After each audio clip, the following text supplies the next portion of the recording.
World Religions Explained full series, family tree reaction, detailed brief breakdown of Hinduism and Buddhism and every other religion, but mostly Hinduism and Buddhism. Hi, my name is Christbearer Guru Pastor. Don't forget to comment, like, share, subscribe to my channel. Don't forget to comment, like, share, subscribe to my channel and watch my videos and subscribe to my channel. So I can make better religious aspect videos, geography, street food vlog, and so I can make better religious aspect videos, geography, street food vlog, and so I can make better religious aspect videos, geography, street food vlog, and Christian preaching videos. Today we'll be reacting to Matt Baker, Useful Charts, World Religions Explained full series, family tree, Matt Baker Useful Charts reaction, and detailed brief breakdown of Hinduism and Buddhism religious aspect video. I like Matt Baker Useful Charts because he is a Jewish secularist. Known as a secularist, and Christian secularist, known as a secularist. He inspires me a lot. Anyway, let's get on with the video. Don't forget to comment, like, share, subscribe, watch. Don't forget to comment, like, share, subscribe, subscribe. Don't forget to comment, like, share, subscribe to my channel, watch my videos, subscribe to my channel. Hinduism is an umbrella term for a broad range of Indian religions and traditions unified by the concept of Dharma, Hindu Dharma, a universal order maintained by its followers through rituals and righteous living. The word Hindu is an exonym, and while Hinduism has been called the oldest religion in the world, the oldest religion in the world, that's true, oldest religion in the world, which is what research says. It has also been described as Sanatana Dharma, literally eternal Dharma, a modern usage based on the belief that its origins lie beyond human history, as referred in the Hindu texts. Another endonym for Hinduism, Vedika Dharma, literally Vedic Dharma. The major Hindu denominations are Vaishnavism, Shaivism, Shaktism, which is going to tell us about Shaktism, and the Smarta tradition known as Smartism. As research says, there are many more than these and many more gods than this. True. Many more than this. Many more gods than this. The six Astika schools of Hindu philosophy, which recognize the authority of the Vedas, are Samkhya, Yoga, Nyaya, Vaisheshika, Mimamsa, and Vedanta. There are many more than these. Hinduism entails diverse systems of thought marked by a range of shared concepts that discuss theology, mythology, among other topics. In textual sources, Hindu texts have been classified into Shruti, heard, and Smriti, remembered. According to research, the major Hindu scriptures are the Vedas, the Upanishads, the Puranas, the Mahabharata, including the Bhagavad Gita, the Ramayana, and the Agamas. According to research, prominent themes in Hindu beliefs include karma, auction, intent is true. Action, intent and consequences, and the four Purusarthas, goals or aims of human life, namely Dharma, ethics, duties, Artha, prosperity, work, Karma, desires, passions, and Moksha, liberation, freedom from the passions and cycle of death and rebirth, which is going to talk about death and rebirth, which is what research says. Hindu religious practices include devotion, bhakti, worship, puja, sacrificial rites, yajna, and meditation, dhyana, and yoga. Research says this. While the traditional Itihasa Purana and its derived epic Puranic chronology present Hinduism as a tradition existing for thousands of years, scholars regard Hinduism as a fusion or synthesis of Brahmanical, that's true, orthopraxy, with various Indian cultures having diverse roots and no specific founder. According to research, this Hindu synthesis emerged after the Vedic period between circa 500 to 200 BC and circa 300 CE. 300 CE. There's a lot of gods. 300 CE. In the period of the second urbanization and the early classical period of Hinduism, when the epics and the first Puranas were composed, that is Hinduism, flourished in the medieval period with the decline of Buddhism in India. And since the 19th century, modern Hinduism, that is Hinduism influenced by Western culture, has acquired a great appeal in the West, most notably reflected in the they are atheists too. Most notably, this is what research says. Most notably reflected in the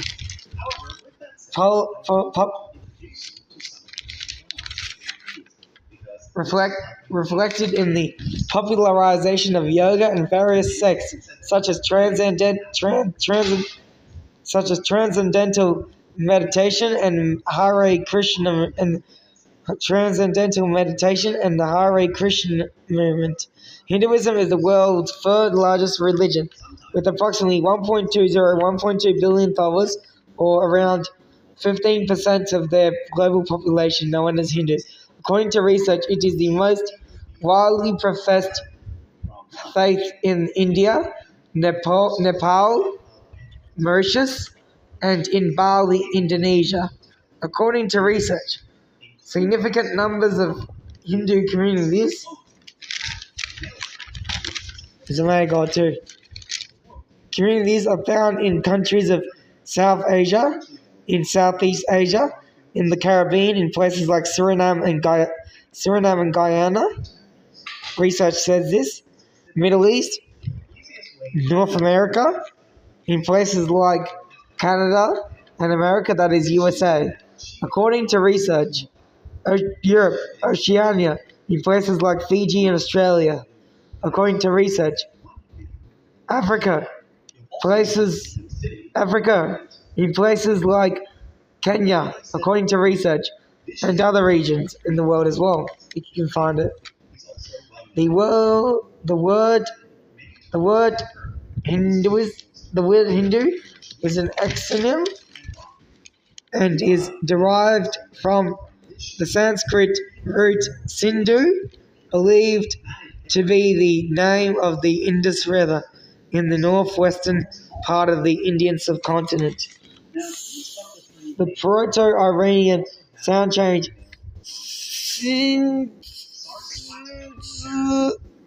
occurred between 850 and 600 BCE. According to Gavin Flood, who is a historian, the actual term Hindu first occurs as a Persian geographical term for the people who live beyond the river Indus, Sanskrit Sindhu, more specifically in the 6th century BCE. According to research,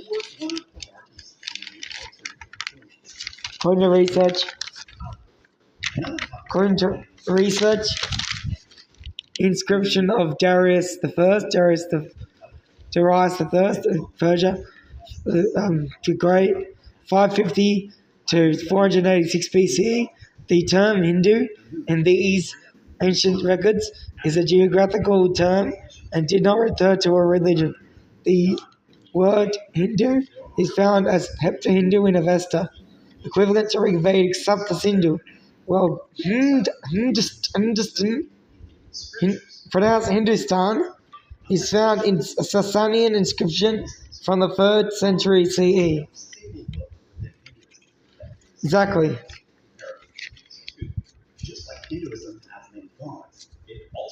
Many scriptures. Yeah. Saraswati pairs with Brahma. Lakshmi pairs with Vishnu. And Parvati pairs with Shiva. From the 3rd century CE. Both of which refer to parts of northwestern South Asia. In Arabic text, Al-Hind referred to the land beyond the Indus, and therefore all the people in that land were Hindus. This Arabic term was itself taken from the pre-Islamic Persian term Hindu. By the 13th century, Hindustan emerged as a popular alternative name of India, meaning the land of Hindus. Research says this. Among the earliest known records of Hindu with connotations of religion may be in the 7th century Chinese text record of the western regions by Xuanzang, and 14th century Persian text Futus Salatin by Abd al-Malik Isami. Some 16th to 18th century Bengali Gaudiya Vaishnava texts. The Mahabharata is one of the scriptures in the Puranas too, yeah. Oh, that's correct. Nothing to say about that. Royal dynasties too.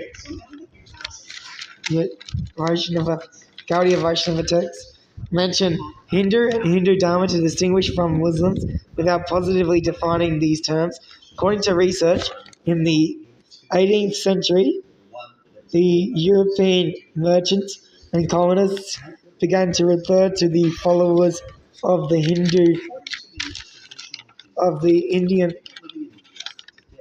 European merchants and colonists. In the 18th century, the European merchants and colonists began to refer to the followers of Indian religions collectively as Hindus. The use of the English term Hinduism to describe a collection of practices and beliefs is a fairly recent construction. The term Hinduism was first used by The term Hinduism was first used by Raja Ram Mohan Roy in 1816-17. By the 1840s, the term Hinduism was used by those Indians who opposed British colonialism and who wanted to distinguish themselves from Muslims and Christians. Before the British began to categorize communities strictly by religion, Indians generally did not define themselves. It does too. Themselves exclusively through their beliefs. Exclusively through their religious beliefs. Instead, identities were largely segmented on the basis of locality, language, varna, jati, occupation, and sect. According to research, Hinduism is an umbrella term referring to a broad range of sometimes opposite and often competitive traditions. The term Hinduism was coined in Western ethnography in the 18th century and refers to the fusion or synthesis of various Indian cultures and traditions with diverse roots and no founder. Research says this. This Hindu synthesis emerged after the Vedic period between circa 500 to 200 BCE and circa 300 CE. In the period of the second urbanization and the early classical period of Hinduism, when the epics and first Puranas were written. Period of Hinduism, when the epics and the first Puranas were composed. If Puranas were composed, that is, Hinduism, flourished in the medieval period with the decline of Buddhism in India.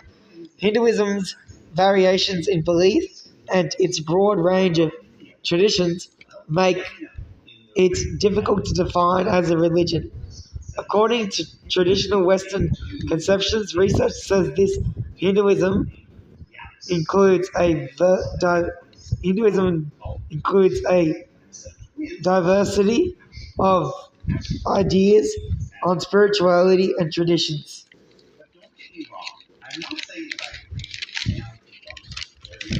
I know you don't.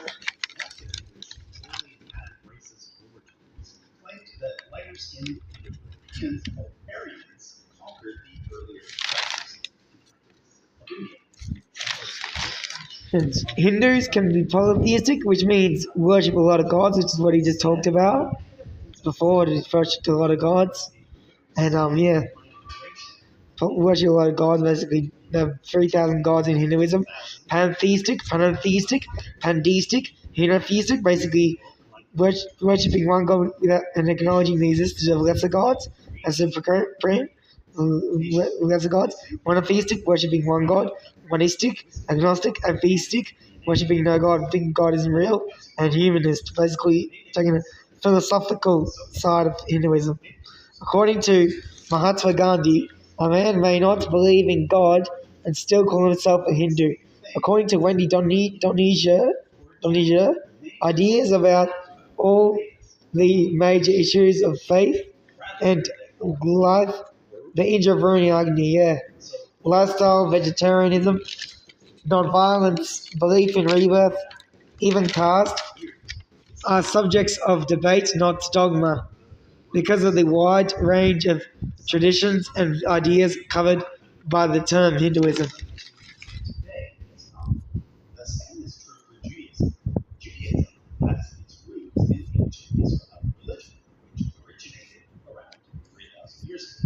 However, Judaism, as we know today, is not identical to the religion practiced by many Jewish peoples.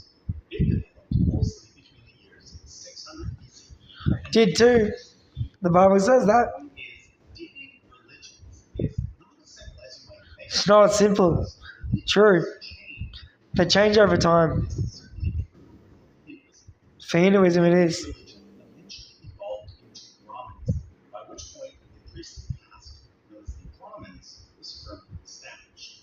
Brahmanism was by no means the only religion in India at this point. It was mainly practiced in the kingdom of Peru. Which is in Pakistan. Shramana means secret. Shramanas rejected the authority of the leaders, as well as the Brahmin, and instead promoted rigid self-discipline and rejection of worldly pleasures. It was out of the Shramana. I'll leave a link to his channel in the description and a link to his video, the original video in the description. So you can watch it without my commentary. Exactly. Brahmin is a Shramana movement. Hindu synthesis to 500 C, 500 to 200 BC and 300, circa 300 C. True.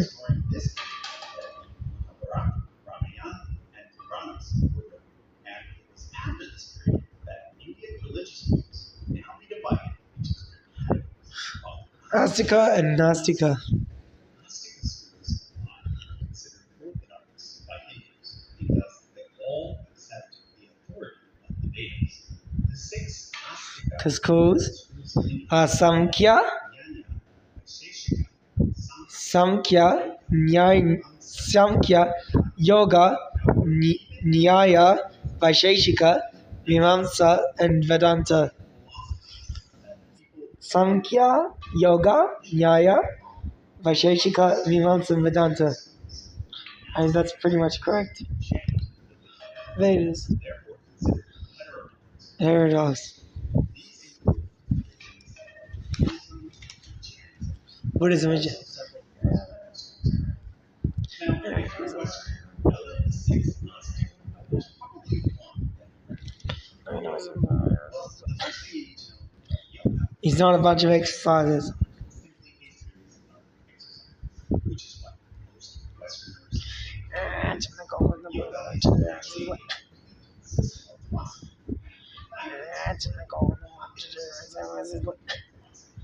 As you follow, most figures believe in reincarnation, that we are stuck in a seemingly I do too. birth, death, and rebirth. That's what I was The reading. goal of Hinduism is therefore to achieve moksha, which is Liberation. cycle. Well, yoga posits that there are actually four different religious paths that a person What's can it follow. mean? More than that. The first is karma yoga, which basically involves rewarding karma, doing good and serving others. Then there's bhakti yoga, which involves showing love and devotion towards a particular god. Finally, there's jnana yoga, which involves pursuing knowledge. Which involves meditation. But again, these four paths do not represent four different denominations. Hindus from various denominations may follow one These four paths. if there's anything akin to denominations with That's rubbish. That's That's wrong. because the most common way It's more than this. to divide it into various subgroups is Yeah, I don't. This is why it is often said that I won't correct him. I respect him still. nations, It's wrong, but I still respect him. I won't get angry with him. Shaktism, and Smartism. Let's look at Why? Vaishnavism first, because it's the Should be correct. Should not. representing But I won't. 70% of all I won't correct. Right. I'll correct. I won't correct. Vishnu as the supreme. Yeah, he's wrong. There's many more than this, but I won't correct him. I stand correct. I won't correct him. As a human animal. I respect him too much. I respect him. And Krishna. Now, as I mentioned earlier, Vishnu was not actually one of the main pagan gods, although he is mentioned a few times. In the Rig Veda. However, over Exactly. time, he took on the attributes and legends of other gods and became more and more important. For example, one group of ancient Indians worshipped a god Exactly. Vasudeva. Vasudeva Krishna. Another god named Krishna, who was worshipped by a different group. Then, still later, Vasudeva Krishna merged with Vishnu and was understood to be one of Vishnu's 10 main incarnations. Now, lest you think that this is strange, let me point out that two or more gods merging into one is actually a pretty common thing throughout the history of religion. For instance, in Canaan, there was originally a god named El, who is separate from the god represented by the letters WH. But then eventually, over time, these two gods merged and were seen as being one and the same, which explains why, to this day, the Bible sometimes calls God El, Elohim, and at other times calls him YHWH. True. These secular God is called Elohim and Yahweh. Yahweh's God in the Bible. It's the God of the Bible. It's real. That's what it calls God. Shiva's definitely worship Shiva. They worship all the gods. Correct? So that's wrong. But I won't. I'll correct him. But I won't correct him. Respect him. I respect him. Inspires me a lot. I respect him. Another thing that makes Shaivism different from Vaishnavism is that Be humble and humility towards him.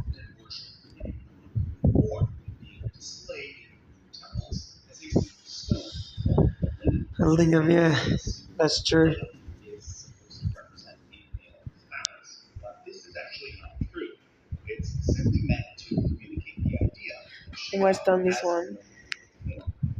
The remaining 5% of Hindus follow either Shaktism or Smartism. There's more than this, but I Shaktism is closely related to won't Shiva, worry about it.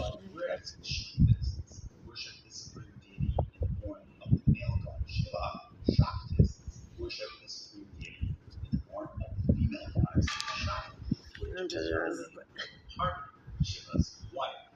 Like I mentioned earlier, this supreme goddess takes many forms. Sometimes she's the sweet and loving Raki, but other times she's the warrior goddess Durga, or even the scary looking Kali. Finally, there's the Hindu denomination known as Smartism, in which 5 gods are worshipped equally: Ganesh, Shiva, Shakti, Vishnu, and True. Surya. Note that the word All of them are Smart worshipped equally. is Smriti, which we came across earlier, and which refers to the body of Hindu scriptures that came After the Vedas. Now, as a whole, Hinduism is the world's 3rd largest religion. It is too. That's what research says. However, I like how it's, where it's going with this. Islam, Hinduism is mostly limited to its area of the world, South Asia. And whenever you do find Hinduism being practiced outside of South Asia, it's almost always among people of South Asian descent. Like in the Caribbean, places like Suriname and Guyana. Most of these are founded by individual gurus, teachers, many of whom were or are quite controversial. It would take a whole other video to go through all of them, so let me just point out 2. The first is You do that. Swami Prabhupada. He founded Up the to the International next Society slide. for Krishna Consciousness, better known He was a as guru. Krishnas. They are known for chanting that phrase Hare Krishna. Hare Rama. The Movement. word Hare is another name for Vishnu, and as we learned earlier, both Krishna and Rama are avatars of Vishnu. So it won't surprise you when I tell you that the Krishnas follow a type of Vaishnavism. However, their type of Vaishnavism Gaudiya Vaishnava. to Gaudiya Vaishnavism, Gaudiya which started Vaishnava. around the year 1500 and which focuses on Swami Krishna as the supreme deity. Swami Prabhupada was himself a controversial figure, known for making racist, sexist, and classist comments. And the controversies continued after his death, with his following years eventually ending up physical and sexual abuse was taking place within their Yeah, he was a very bad man. has taken steps to rebuild their reputation and hopefully He made generous comments and stuff. the other guru It's very bad. is Maharishi Mahesh Yogi. Many people know him simply because of his association with the Beatles. More importantly, though, he's the founder of Transcendental Meditation. Although marketed as a non-religious method, it has its roots in meditation techniques that have been practiced within Hinduism for centuries. Now it's Buddhism. Let's get into it, shall we? So let's start with the Vedic religion, which I introduced in my Hinduism video. Which is the Hindu one. Around 1500 BC, after the Europeans slowly migrated into the area, probably to England with the descendants of once mighty Indus Valley civilization, as well as with other Indians living along the Ganges River. The Vedic religion likely drove elements from all 3 of these groups. Exactly. It's an important point to Buddhism was founded in Nepal. Buddha was born in Nepal, and Buddhism was founded in Nepal. The founder of Buddhism was Siddhartha Gautama, the Buddha, who founded in Nepal. as well as many other aspects of society. Below them were the Kshatriya, yeah. warriors, the Vaishya, the farmers, and merchants, The Vaishya. and finally the Shudra. They were The Shubra. However, not everyone was happy with the authority of the Brahmins and the teachings of the Vedas. This gave rise to the Shravana, which was Shravana. popular among the Eastern. In order to explain, let's take a look at a map of the Indian Empire. This is a map of India around 500 BC, including the kingdom of Kuru, where Hinduism was.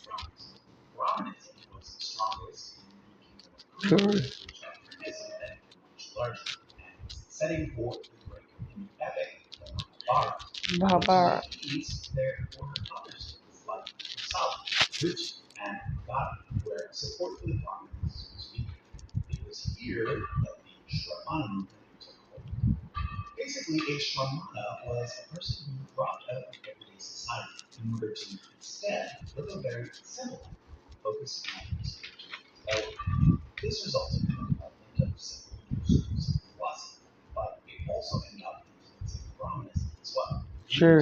What's called the Synthesis. which is when what we know today as Hinduism really took shape. Very true. From this point forward, from the Hindu perspective, Indian schools of philosophy were now divided into two categories: Astika And Nastika.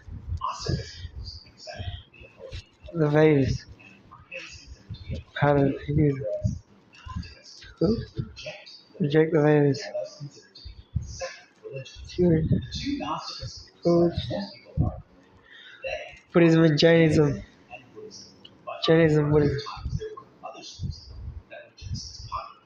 These include the atheist Charvaka school, the agnostic Ajnana school, and the fatalistic Advaita school. Okay, that's that. Let's now focus exclusively Beyond Buddhism. unlike Hinduism, which has Buddhism does. It was founded by the That's person who most people known as the Buddha. There's a family. but this was not his actual name. At birth, he was called Siddhartha Gautama, and he was a prince living within the kingdom of Kasapa. More specifically, he belonged to the whose territory actually is in what we today call Nepal. This is why in the earliest records, the Buddha is called Shakyamuni, meaning the sage of the Shakyas. I won't go through the full story, but here are the Shakyamuni. the age of 20, Siddhartha left his family and led a lecture to the congregation. Exactly. At first, he practiced asceticism, denying himself all but the smallest amount of food needed to survive. But then, at the age of 35, while sitting under a tree, he is said to have achieved Ah, they know that about his. at this point, They know that about him. which is a title meaning Show that about him. after this, he preached about the middle way, which promotes living in between the extremes of indulgence on one side and self-denial on the other side. He also laid the foundation for Buddhist thought, called Dharma, which can be summed up by four noble truths. During the Buddhist life, he not only taught the Dharma, he also built up a community of followers, known as the Sangha. You may have heard Buddhists refer to the triple death. This is a partnership with Buddha, Dharma, and Sangha. According to tradition, Buddha died around the year 400 AD. At this point, the first Buddhist council was held with 500 followers. Buddha died at the age of 80.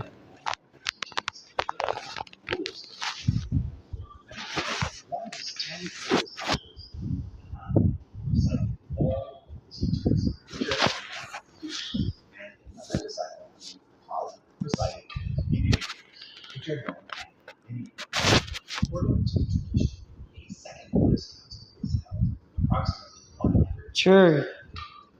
He was too. The research says that.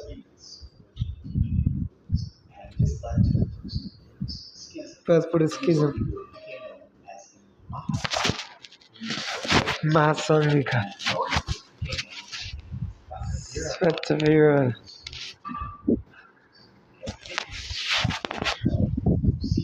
Sea monks, yeah. All of the modern branches descend from the I don't know. although there is some debate over whether or not the Mahasangha had any influence on the development of Mahayana. a term that I will explain today. Explain it a bit. But back to early Buddhism. Eventually, more and more divisions occurred.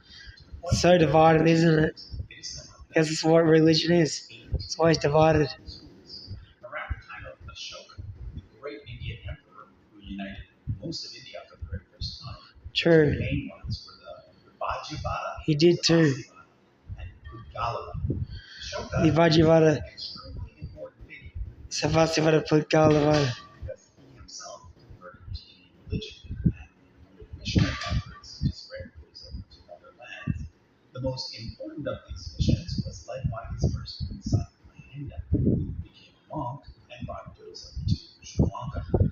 Now, I should point out that one does not need to become a monk to follow Buddhism, although some still do, as it is generally seen as being a faster way to reach enlightenment. True enough. In Sri Lanka, the school You don't have to founded by become a monk to Mahinda become a Buddhist. became known as the Dhamma You don't have to Shastras, become a monk to and become it a was a branch Buddhist. of the Vajrayana school. Don't have It to was in become a Sri monk to follow Lanka Buddhism. that the Pali Canon was produced, which today is the oldest surviving complete set of Buddhist scriptures.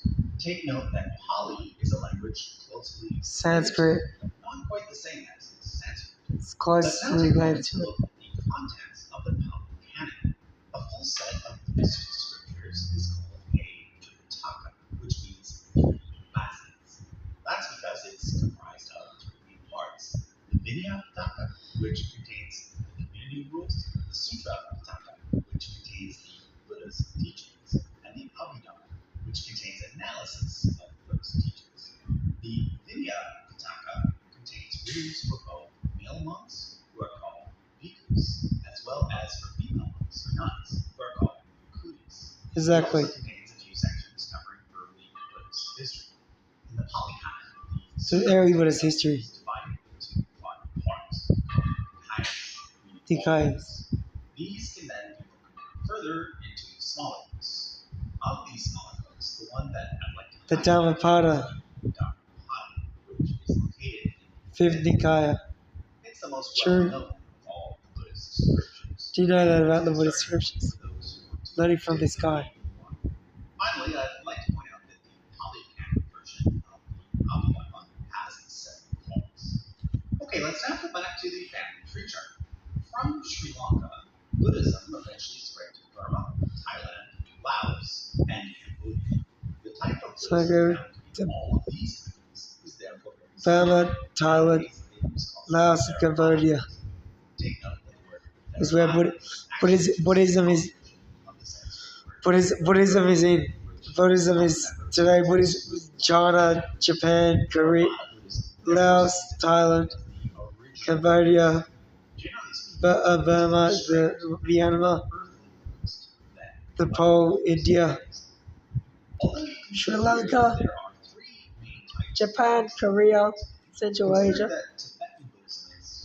Tibet, and Bhutan.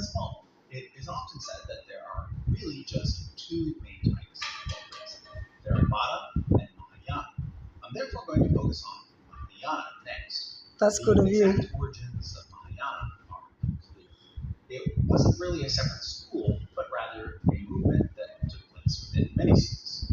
One theory is that it developed of the now extinct Samkhya, but another is that it might have originated among lay people. Whatever the origin, the common factor among Mahayana Buddhists is that they have an additional set of scriptures known as the Mahayana Sutras. According to Mahayana Buddhism, these special sutras were initially instead only to be revealed later when the time was right. One of the earliest schools to accept the Mahayana Sutras was the Dharma-Pitaka school, which was originally centered in Gandhara, what is today Pakistan and Afghanistan. This is why there were, until very recently, some very old Buddhist statues. In the Gandhara region, which is Pakistan and Afghanistan today, it's where the Dhamma school comes from, of Buddhism. Pitaka school came out of the Vada Vajrayana school, or whether it came out of the Savastivada school. I therefore showed a quote from the Gandhara region, the Dharma Pakistan and Afghanistan, yep. China, Korea, Japan, and It's also where Buddhism there is. were other schools that spread to these China, areas as Japan, well, but South they all Korea, went extinct, and therefore today all all these that. ancient Mahayana monks follow the Dharmakataka community rules. Strangely, although Buddhism originated in India and was once a dominant force, today True, it did originate in India. It originated in Nepal. in fact, it's Sure. China that has the most amount of Buddhists. Yeah. And therefore, we want to talk I'm not gonna get angry in my respect to him. Alternative to the polycanon. Like the polycanon, it too contains a Tripitaka. However, take note that the sections covering the teachings of Buddha are called agamas instead of kayas. The Chinese canon has only 4 agamas, which roughly correspond to the first 4 kayas from the polycanon. The Vinaya and Abhidhamma sections, however, are totally different. Whereas the polycanon includes the Theravada community rules, the Chinese canon includes the Dharmakataka rules, as well as rules from several now extinct schools. However, the main difference between the polycanon and the Chinese canon is that the Chinese canon includes several additional sections, most notably the Mahayana Sutras, which I mentioned earlier. There are many of these. Mahayana Sutras too, Lotus Sutra, Perfection of Wisdom Sutra, which are the Flower Garden, very interesting. and the Nirvana Sutra. But that Nirvana, basically achieving Nirvana. Reminds me of an artist, which is a band named Nirvana, which is having a relation to Buddhism. Tantra. Specialized knowledge. Now, as you might have Yeah. guessed, the Chinese canon is mostly written in Chinese, classical Chinese to be exact. Although the Japanese version does include some parts in Japanese. This is why the Pali canon is generally understood to be the old of the two canons.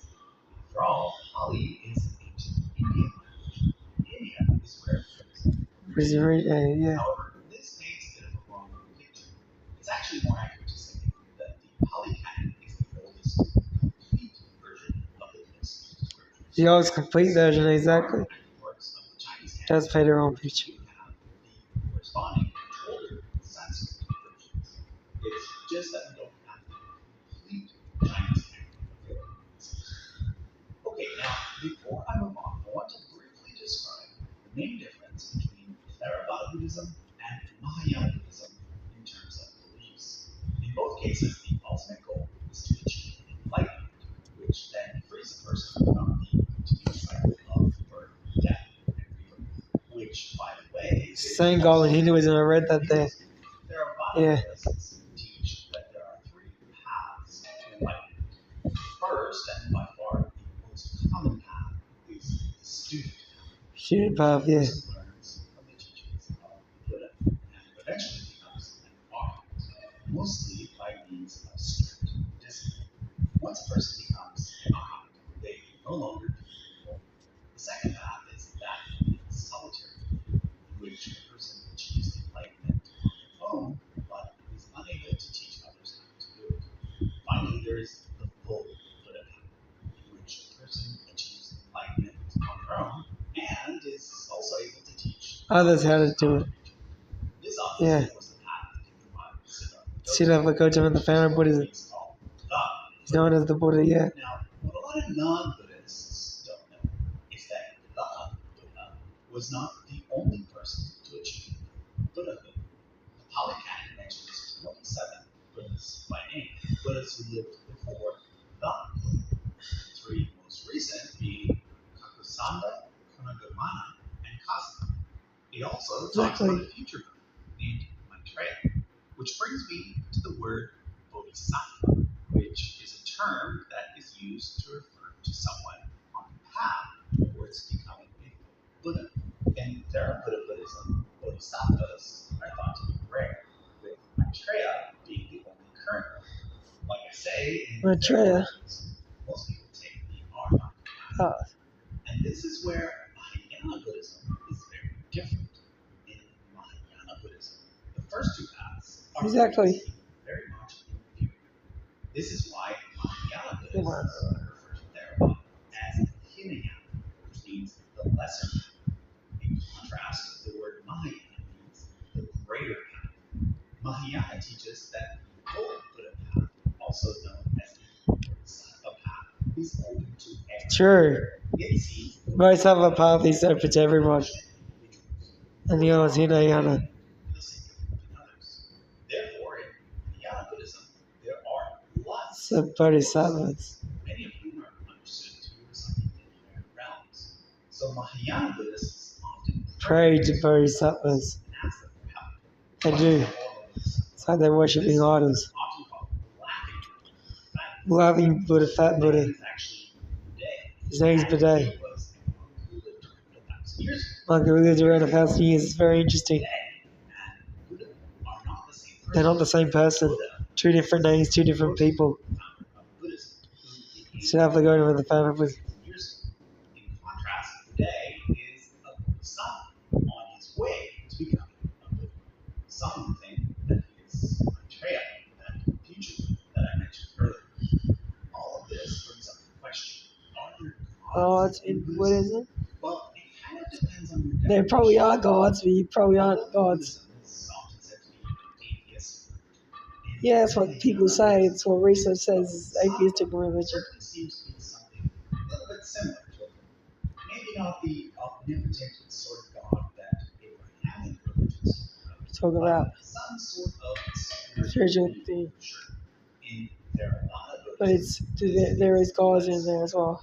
For example, you might see a Theravada Which reminds me, what I learned. in this case, Which reminds me, people pray in front of a Buddha statue of Buddha, and ask for marriage. I learned this from somewhere. And ask for marriage and kids, and Buddha never married and had kids, and the monks never married and had kids. Yet they prayed in front of Buddha.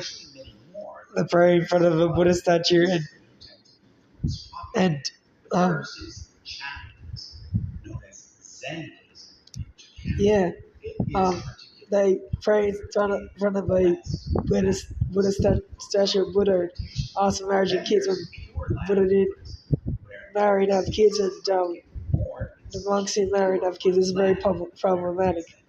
Just learned that from research and many other things as well. Buddhism is the one formed by Buddha. Amitabha. Finally, there's Tiantai, known as Tendai in Japan, and Chiantai in Korea.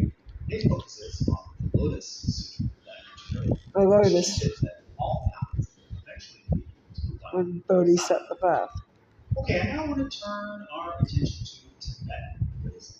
Back in the early days of Mahayana, there was another movement that split off, known as Vajrayana.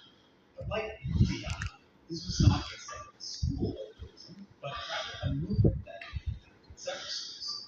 One school that took on Vajrayana was the Sarvastivada school, which was probably a branch similarly named. Right, so what's about is cool. It eventually spread north to Tibet and Bhutan, which is where And Bhutan is where Buddhism is. Tibetan Buddhism differs from other forms of Buddhism in that it incorporates far more esoteric practices, such as chanting, reciting incantations, and making geometric patterns called mandalas to help induce trances. The most famous Tibetan Buddhist is, of course, the Dalai Lama, who seems to be Which is the right. figure for the Tibetan people. He is actually the leader of just one sect of Tibetan Gaelic. of which there are four. However, his sect, known as the Gaelic, Gaelic, yeah, that's cool. is the largest. He is referred to as the 14th Dalai Lama because the belief is that he is the reincarnation of a man named Ganadrupa, who died in 1474. 1474, Continues to be reborn on Earth. In turn, all of the Dalai Lamas are said to be reincarnations of Of Bodhisattva. Bodhisattva, oh, the Loki test, exactly, it's true. I want to briefly mention What's wrong with it? I respect him well. It was founded by a man Mahavira. who, as you can see here, is object is looking quite similar to Buddha. In fact, the two teachers lived around the same time, with Mahavira being the two, whereas Buddha was born in the south. Vera was born in Durji. One of the key features of the Jain Jain is non-violence. Exactly. It's one thing about Jains is that they're non-violent. Jainism is much smaller than Buddhism. It's much full in There Buddhism. are only two main branches. Leave a link. I'll leave it. Which means white because its monks wear white robes. Note the face masks also. The Jains have been wearing face masks. Leave it long before the current pandemic. I didn't know that. That's very interesting. The other branch of Jainism is Sky. This ailments escaped no place at all. Very interesting. I didn't know that. They want as few earthly possessions as possible. I'll leave a link to his video, to the original video in the description so you can watch it without my commentary. I'll leave a link to his channel in the description as well. I like him. Match from more than one religious tradition. However, there are three traditions that are the most important. These are often referred to as the three teachers. They are Mahayana Buddhism, Taoism, and Confucianism. I've already Be quick, talked about please. Mahayana Buddhism in the Buddhism video, so let me tell you Exactly. two. To do so, let me start with the earliest form of religion to develop in China, polytheism. Polytheism. The symbol you see here is from China's oldest writing system, called the Oracle script, which was used in the Shang text. It's pronounced Shang. Shangdi. Basically means It's highest God. later. So China worships idols as well. That's what it says. Chief emperor, although in other contexts, he is said to manifest himself as 5 deities, each associated with color, element, direction, and planet. But Shangdi was not and is Is not the only God. China's God. There are dozens more, such as A lot of gods in Chinese polytheism. Lots. The mother of legends, who is associated with death and has the ability to bestow. However, one aspect of Chinese polytheism, which developed early on, is that the worship or veneration of deceased ancestors became just as important, if not more important, than the worship of deities. Another group of spiritual beings called immortals became important as well. Immortals are former humans who are not quite gods, but who live on after death and can possess great powers. Thus, as time went on, self-cultivation in this life became more and more important in Chinese religion. Then, during the 500s BCE, there was an explosion of new ideas in China. Exactly. Schools So for which there's only two remaining. But there are two that have survived all the way to today. Taoism I'm sure you guessed, Taoism. and Confucianism. Taoism is the more mystical and spiritual of the two. It incorporates all the gods and immortals from Chinese polytheism, but also places a strong emphasis on living in harmony with something called Tao, a word that's kind of hard to define quickly in English. On a basic level, it simply means way or path, but on a deeper level, it refers to the universe's ultimate reality. It is usually associated with the complementary forces yin and yang, which you probably know about because this Confucianism, on the other hand, is more focused on the physical world and Physical world. Sounds like a philosophy then. It's a philosophy. This is why Confucianism is often said to be more of a philosophy than a religion. Its name The Buddha. Confucius is the anglicized version Doozy. Master Kong, yeah. The traditional founder of Taoism, Lao Tzu, is said to have lived around the same He was an elder of Confucius, I guess. However, nowadays, Lao Tzu is generally considered to have been more of a legendary figure, whereas Confucius was almost certainly historic. So, like I say, a lot of people in China follow traditions and principles associated with Answer the word. It was also in Chinese polytheism, Chinese syncretism. So it's not uncommon to see depictions of Buddha or various bodhisattvas next to those of traditional Chinese gods or immortals. And on top of all of this, the veneration of ancestors in China is important to this day as well. It does Now, too. before we move on, I want to point out some more modern trends within Chinese religion. The first is Chinese salvationist religions, which became popular in the early 20th century, but which nowadays are mostly followed in Taiwan. A good example is the Guandao, which has roots that go back to imperial times, but didn't really take off until after 1912, which is when China became a republic. At this point, it was led by a man named Zhang Tianrong. Zhang Tianrong, that's an interesting name. He's a religious leader. However, once the revolution started and China became communist, it was mostly stamped only to gain traction again in Taiwan during the 80s. Like most Chinese salvation movements, Guandao is kind of a simplified version of Chinese Sufism, but packaged in a way that is more similar to, say, Mormonism. In other words, Packaging is way similar to Mormonism, yeah. It's what you Guandao is. and there's a lot of emphasis on the need for Wait. individual salvation, for converting others to the movement. Mm. Another good example of a Chinese Waishianism. religion is the more recent Waishianism, founded by Hu Yuan. And then there's Falun Gong, which was founded around the same time By Li Hongji. It's actually not classified as a Chinese salvation religion, but does share some similarities with it, although it's more focused on doing special exercises called Qi Gong. It has become particularly popular within the Chinese expat community. Protest against China. Protesting against China. See? Okay, let me now explain some important differences between Judaism and Christianity. One of the things that drives Jews crazy is that Christians tend to assume that they already know lots about Judaism because they've read the Old Testament. I've even had many Christians tell me that I'm not a real Jew because I don't match their expectations of what a real Jew is. I don't know you're a real Jew, I still stand up for you. Former Christians have They've only viewed the Old Testament Christian lens. through a Christian lens. That Judaism basically uses the same framework that Christianity Well, it doesn't. but that it simply does so It does it without Jesus, but it doesn't use the same thing. It's not exactly how it works, exactly. The Old Testament Jews were the people of God.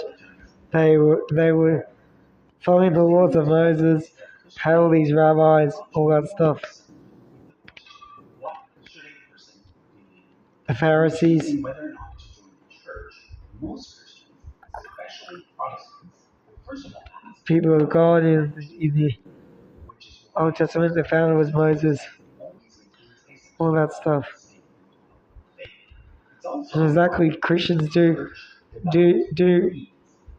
always about what they should believe. to make a list of what a Christian needs to believe in order to be considered a Christian.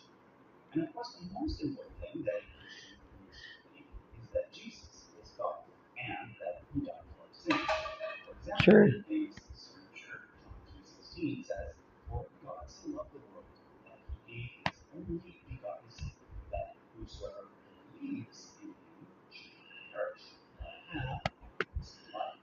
So obviously, belief is a key part of what makes you a Christian. But this is not exactly true for Judaism, nor is it exactly true for most other religions. Most religions are more concerned with what should a person do. So, for example, for many modern Judaism is concerned with what a person should do along with other religions, and Christianity is concerned with what a person should believe. It's true. So, for example, when I converted Moses to twice. which in my case was a year-long process, I get ya, Jewish secularist. agreed to a certain list of beliefs. Mm. Instead, I was taught mostly about Jewish practices and traditions, Wow, as a lot he was too. and language of the Jewish people. The other thing that Christianity is very much concerned with is salvation. The whole Exactly. thing hinges on the question, what must a person do To be saved. in order to be saved? So the assumption that most Christians make about Judaism is that Jews are also concerned with salvation. Which is not true. That Jews simply have a different way of obtaining it. The further assumption, based mostly on the writings of Paul, is that Jews try to obtain salvation by obeying The Jewish law. but that's simply not true. True. Because there is no such thing as original sin in Judaism, nor is there much focus on the exact details surrounding the afterward. Mm. To put it simply, True. Jews do not follow Jewish law in order to be saved from some future punishment or in order to receive some future reward. For some Jews, they follow the law simply because Told them to. for others, it's because we believe that many of those laws, we call mitzvot, serve a purpose in existence now. The best way that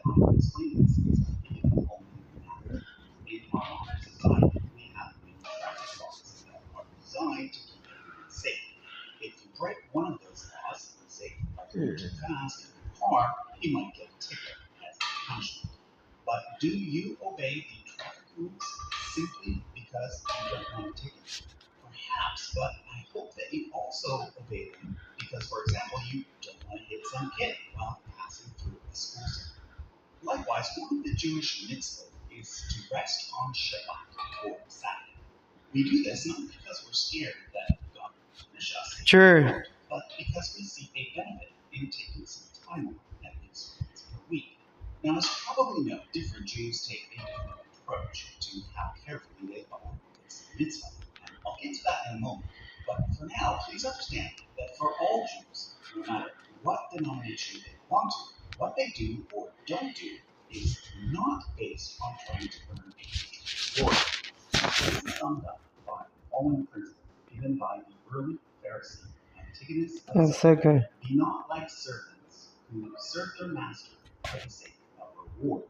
Rather, be like servants who do not serve their master for the sake of reward, and let the awe of heaven be upon you. Now, don't get me wrong. I'm not saying that Christians are not at all concerned with what they do. Of course they are. But in Christianity, belief always comes first, followed by a changed life. And I'm also not saying that there are absolutely no beliefs in Judaism. For some Jews, their only creed is the Shema prayer. Hear, O Israel, the Lord is our God, the Lord is one. Exactly, that's one of their beliefs. There are Shema prayer. I've heard of that before. My point, though, is that generally speaking, Christians put a stronger emphasis on believing, and Jews put a Stronger emphasis on doing. So with that Stronger under our emphasis on eyes, doing. let's now look at the family tree. As I mentioned in episode 1 of the Christian denominations, Which I'm going to do in a future video.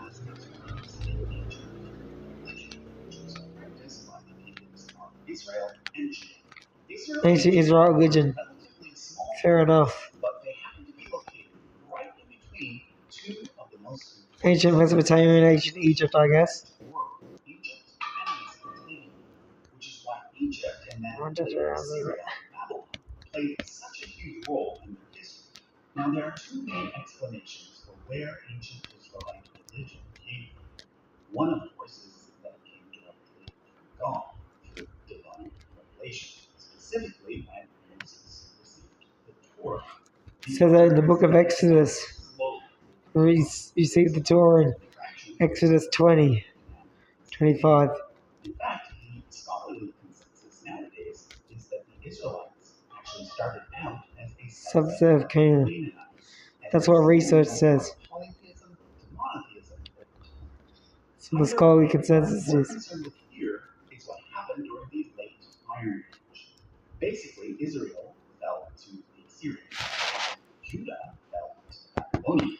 But then, following a brief exile in Babylon, the former inhabitants of Judah, now called Jews, were able to return to their land and rebuild their temple, which is why Judaism between 537 BCE and 70 CE is known as Second Temple Judaism.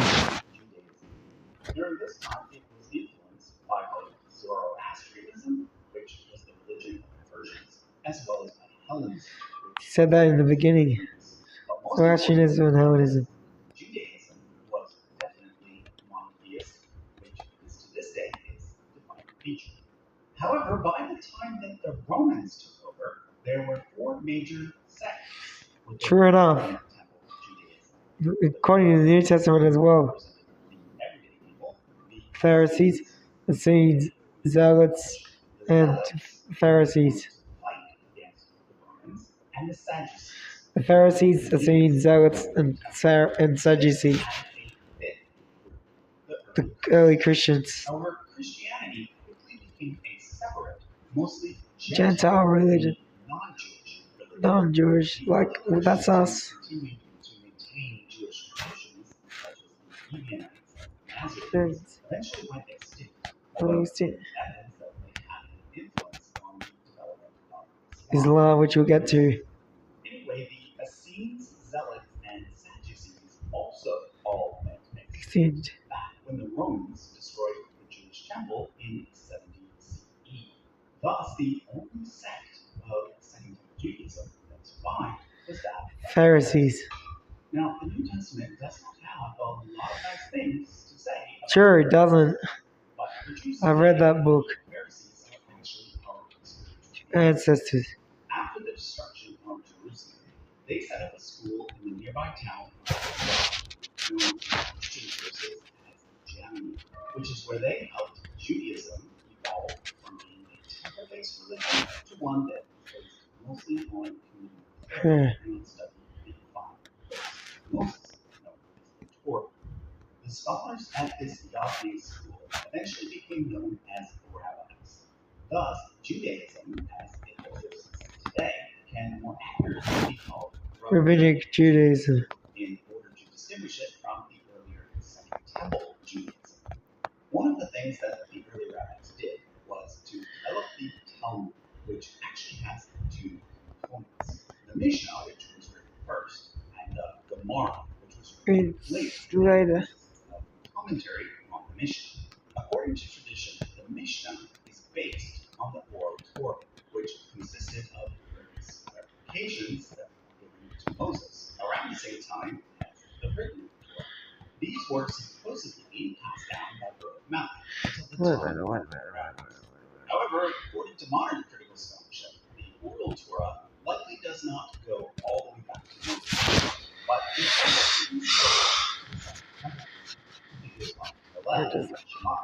Which are people in the New Testament.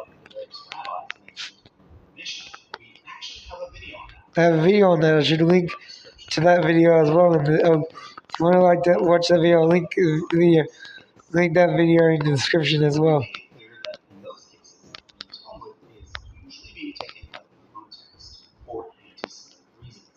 Rather than being a list of clear-cut rules, the Talmud and the various notes that have with it are more like a collection of case law in which various opinions are given in addition to opinions about those opinions, and then opinions about the opinions about the opinions, which is why a typical Talmud page looks something like this.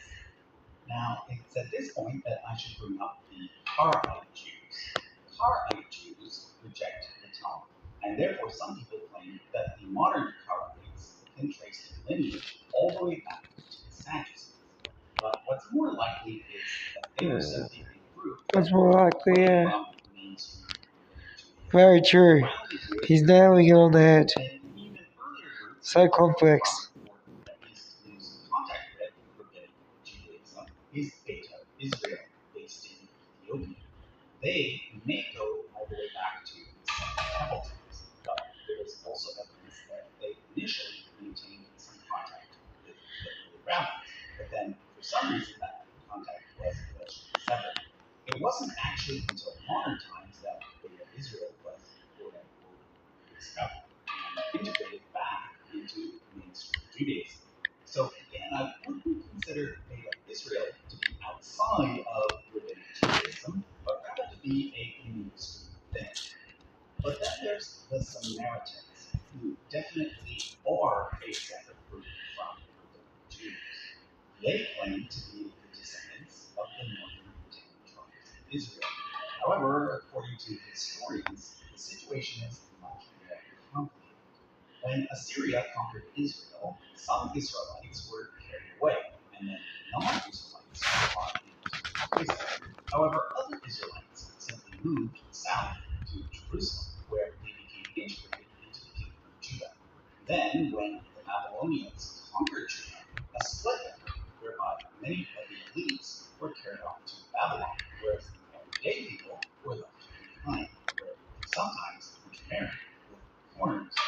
When the Judean elites returned to rebuild the Jerusalem temple, some of those who had been left behind, who the Bible calls the people of the land, wanted to build a separate temple, which they did at Mount Gerizim. territory within the tribes. Charlie. So to me, it's unclear whether the Samaritan Jewish division was more about an ethnic division or a class Or class division. What we do know is that the Samaritans eventually dwindled in size, and they consist of just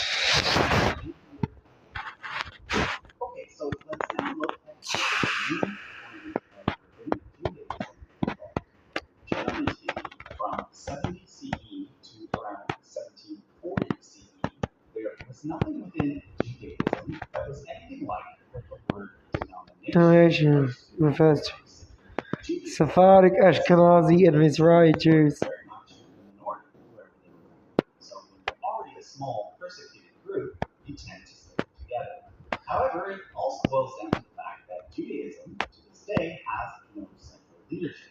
If you're looking for an analogy from within the Christian framework, it would be best to say that Jews follow a congregational That's true, they do. sort of like the Baptists. They like the Baptists too. Trained as political parties, where some rabbis end up being more influential True, than others. others. But then each congregation gets to choose who they want to be their rabbi. The rabbi. And how they want to run things. How they want to run. But nowadays, some countries do have what's called a chief rabbi, Rabbi. which we'll get to later. Get to it. Now, don't get me wrong. When I say that there was just one Judaism until 1740, I'm not saying that there were absolutely no differences. That there were, which brings me to the term Ashkenazi and Mizrahi. Sephardi Jews. not different denominations. They are more like regional The subcultures. To explain, let's bring up a map. Basically, all of Jerusalem, Jews came all over the region. One area where a lot of them ended up is in what we today call Spain and Portugal. Portugal. Jews from this area became known as Sephardic Jews. Sephardi. Simply being the word for Spain. Pretty much. Centuries, they were Muslims, who generally treated them very well. However, following the Reconquista and the shift back to Christian From Jews Iran as well. from the Iberian Peninsula, and thus many of them ended up back in the Middle East, where they were welcomed by the Ottoman Empire. Next was Germany. Or in the locals, or in the so-called New World, where they settled long before the arrival of the now dominant Ashkenazi Jews. The word Ashkenazi comes from the name Ashkenaz, which is a Bible character. name for Germany. It's the Jewish name for Germany, yes. We now know a lot about the This is the Jew. Ashkenazi Jews. It's not thought that they originated in Italy before next settling in Germany around the year 800. From Southern Italy they are. Around just 350, which led to what's called a genetic embodiment. Before this point, there was a good deal of intermarriage with non-Jews, particularly Southern Italians. But then, after this point, the group mostly intermarried amongst themselves, resulting in the creation of a distinct ethnic group called Ashkenazi Jewish, which has clear DNA markers that can show up on a DNA test. But take note, even though Ashkenazi Jews are at least partially European, a good amount of their DNA can still be traced all the way back to the Middle East, particularly along the Mediterranean line. So the old theory that the Ashkenazi are somehow fake Jews descended from the Khazars. who merely converted to Jews Judaism, and is now known to be false. those.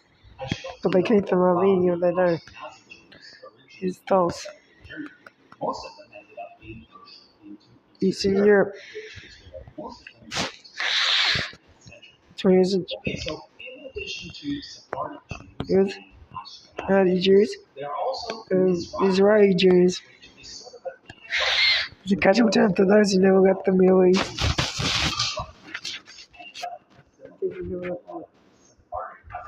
Thought customs, yeah. many Sephardic Jews ended up back in the Middle East. So take note that nowadays the Mizrahis are often lumped together with Sephardic Jews.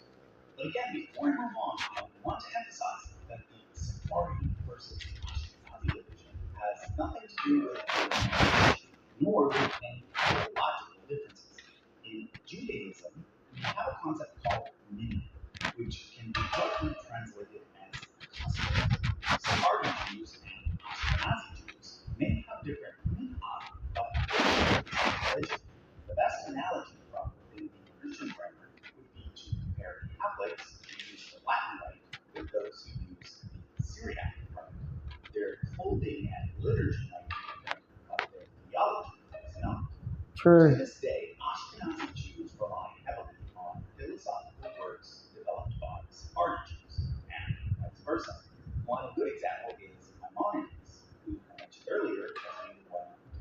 One of these is a He Sephardi. was Sephardi, but he's just as And Joseph Carr is Ashkenazi. In contrast, there's Rashi, whose commentaries are included in Rashi. all modern editions of the Talmud. He was Ashkenazi, but he is also considered authoritative by Sephardi. Now, before I move on to the modern denominations of Judaism, Yeah. I want to point out a book called Shohanarut. written in 1565 Arut. by Shohanarut. Sephardic rabbi Joseph Carr. It also contains notes by the Ashkenazi rabbi Moses Isserles. To this day, it's kind of the authoritative text for all things related to Jewish law. But it's important to note that it is used by both Ashkenazi Jews and Sephardi Jews. Although when it comes to minhag or customs, Ashkenazis follow the rulings of Isserles, whereas Sephardis follow the rulings of Carr. Okay, so like I said, from 70 CE to around 1740 CE, there is pretty much just one Judaism, albeit with different customs depending on where you lived. But from 1740 onwards, this changed. Nowadays, it's said that Judaism Has Reformed, Orthodox, and Conservative. Three branches, yeah. Research says that. So before we continue down the tree, I want to explain the main differences between these two branches, or as I'm calling them here, denominations. At the end of the day, the difference boils down to just one thing, and one thing only. The code we call halakha. Orthodox Jews see halakha as the Bible, and for the most part, Judaism. Finally, Jews are called not in order to obtain salvation, but simply because it says so. So Orthodox Jews follow the law very carefully, in the same way that it was followed for over 2,000 years.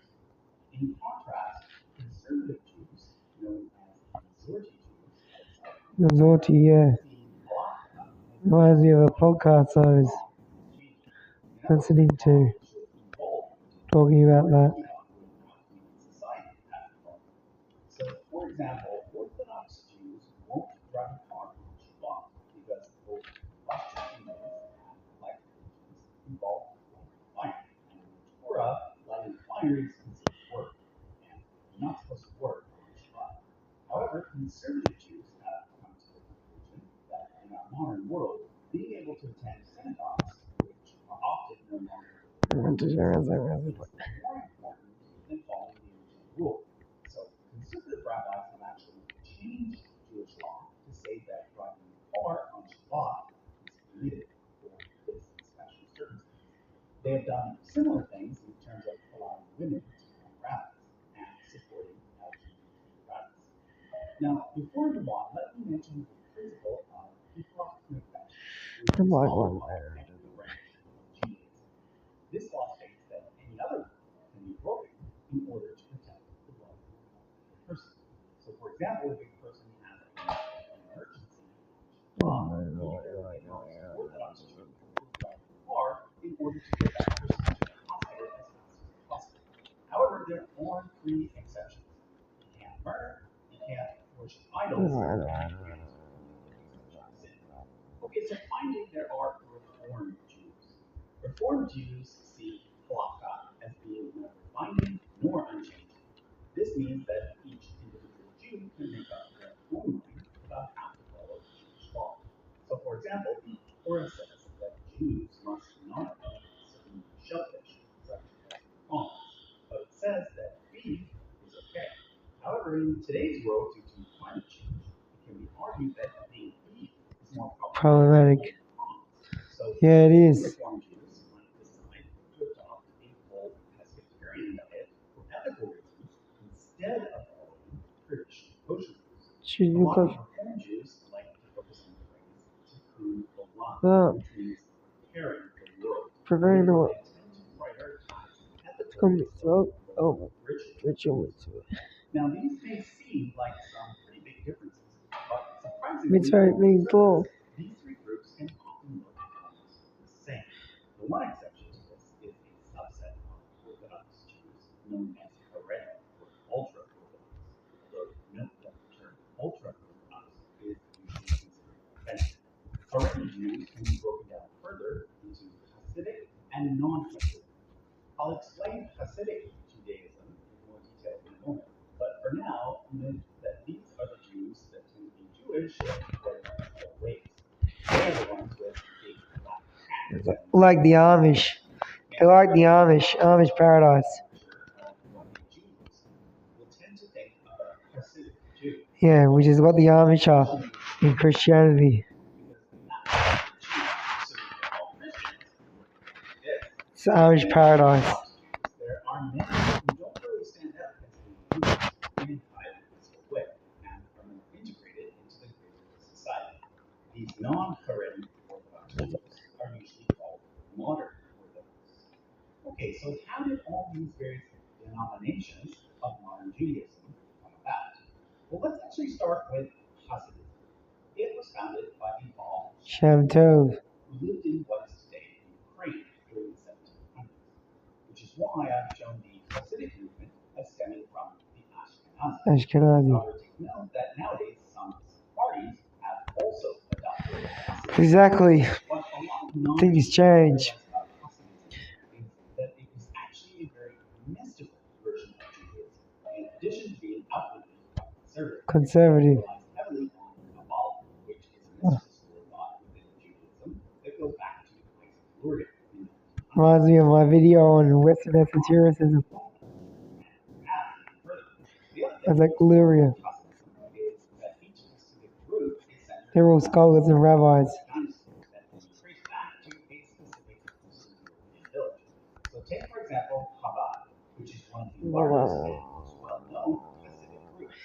It was originally based in a Russian village called Lubavitch, which is why followers of Chabad are also known as Lubavitchers. Lubavitchers, yeah. The central leader of this group, Mendel Listen. was a descendant Oh, of yeah, Zalman. founder of Chabad. However, not all Ashkenazi Jews Uh, embraced Hasidism. Those who did not became known as Belgium. meaning opponents, It although hurts. later become known as Litvaks, Yeah. because a lot of them were based in Lithuania. around the year 1770. Another major event occurred, mostly among the mid-Baptists, known as the Proselyte or Jewish Enlightenment. It stemmed from and was very similar to the general age of enlightenment that had occurred in Europe about a century earlier. Basically, it led to Judaism being re-examined using the lens of modern critical scholarship. But Really? it was not all simply about new ideas. It was also about new freedoms. Around the same time as Boy. Jewish emancipation was achieved throughout most of Europe, meaning that for the first time, Jews were given the same legal rights as Christians. At this point, some Jews simply became secular, whereas other Jews Some Jews did become secular, yeah. sought to learn more in order to bring it up to speed with what had been learned through science and textual criticism. Now, for the next little while, I'm going to be talking exclusively about the United States. That's because, other than Israel, this is where most of the world's Jews currently live. But don't worry, once I'm done, I will be talking about Israel and other countries as well. Note that it's mostly in the US and in some similar countries like Canada and the UK that Judaism can be divided into Canada, yeah, Jews are found in America, USA, Canada, the UK, and Israel is where Jews are. most Jews in America Like actually some from a show I watched see most Jews called The Big Bang Theory. were not only Howard Wolowitz. but they were also leaning towards reform. So in 1873, the Union of American Hebrew Congregations was established in order to serve as the main organization for American Jews. This was followed by the founding of Hebrew Union College in 1875 as the main rabbinical school. However, while most American Jews were reformed at this point, They were found, yeah. no. Therefore, in 1886, some more conservative-leaning rabbis broke away from Hebrew Union College and established instead the Jewish Theological Seminary. Although, please note that these so-called conservative Jews were only conservative in comparison to Reform Jews. In the eyes of many Eastern European Jews, these so-called conservatives were actually quite liberal. What happened next was that many of those Eastern European Jews ended up migrating to the U.S. between 1880 to 1925 due to persecution in Russia. They were even more conservative than the conservatives and thus became known as Orthodox. Therefore, we ended up with three main denominations or branches within American Judaism. The Union of American Hebrew Congregations ended up being the main organization for Reform Jews, eventually changing its name to the Union for Reform Judaism. The United Synagogue of America, A very interesting flag. Very interesting denomination. Organization for Conservative Jews, although it too later changed its name to the United Synagogue of Conservative Judaism. Finally, the Orthodox Union, established in 1898, became the main organization for modern Orthodox Jews. Now, even if you've never heard of any of these organizations, you've probably seen this on the It means that the Union, Not sure I have, but probably have. Very interesting. which is another Orthodox separate from the Orthodox Union. It consists mostly of Haredi congregations, both non-Hasidic and Hasidic. Chabad is not a member. Altogether, among those who attend synagogue in the U.S., approximately 50% are Reform,